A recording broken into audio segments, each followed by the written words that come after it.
Section B question number 10 देखते हैं। In quadrilateral A B C angle D is 150 degree and angle A is equal to angle B is equal to angle C. Find the measure of other three angles A B and C. तो कहने का प्रश्न ये कहता है कि कोई quadrilateral अर्थात कोई चतुर्भुज है, ठीक है, ये ए है, ये बी है, ये सी है और ये डी है। तो एंगल डी दे रखा है 150 डिग्री, ठीक है। तो angle A B and C पता करना है हमें, तो हम लिखेंगे quadrilateral A B C D. In quadrilateral A B C D angle D दे रखा है 150 डिग्री, ठीक है। और क्या दे रखा है, angle A is equal to angle B is equal to angle C. We no,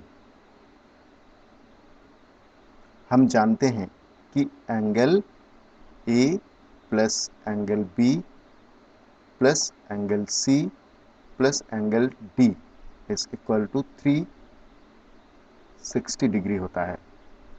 ये जो चार कोण है ना ए बी सी डी, तो इन कोणों का योग होता है, टोटल होता है 360 डिग्री, ठीक है।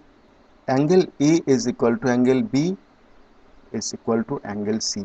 तो एंगल बी एंगल ए के बराबर है और एंगल सी भी ए के बराबर है, ठीक है। तो angle A plus angle B को मैं एंगल ए लिख सकता हूं, ठीक है, प्लस एंगल सी को भी मैं ए लिख सकता हूं,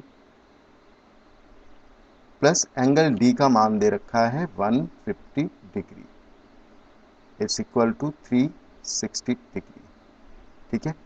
अब 1A 1A 1A, तो 3 एंगल ए हो गया plus 150 degree is equal to 360 degree. अब 150 और 360 को एक तरफ ले लेते हैं, ठीक है। तो 150 यहाँ पर प्लस हो रहा है, जैसे इसको हम ट्रांसपोज करेंगे तो वो माइनस में हो जाएगा।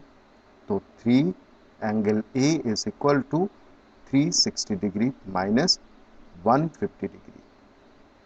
समझ में आया आपको? अब 3 angle A is equal to 360 में से आप 150 घटाओगे तो आएगा 210 डिग्री, ठीक है, 210 डिग्री आ जाएगा।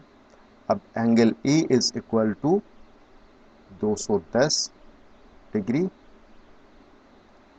और अपॉन में 3, क्योंकि यहाँ पर 3 मल्टीप्लाई हो रहा है, जैसे ही हम इसको राइट हैंड साइड में ट्रांसपोज करेंगे तो वो डिवाइड में हो जाएगा, ठीक है।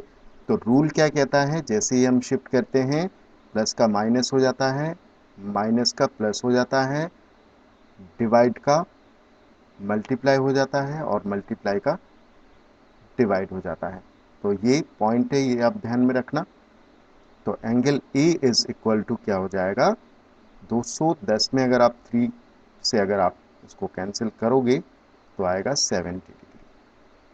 तो एंगल ए का मान हमारे पास में आ गया 70 डिग्री।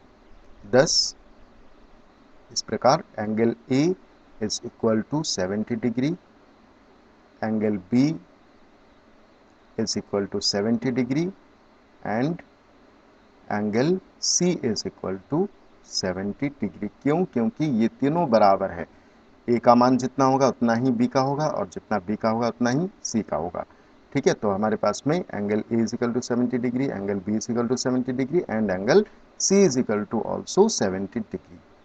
तो यहाँ पर question number 10 and section B यहाँ पर कंप्लीट होता है। सो मिलते हैं अगले वीडियो में। Thank you.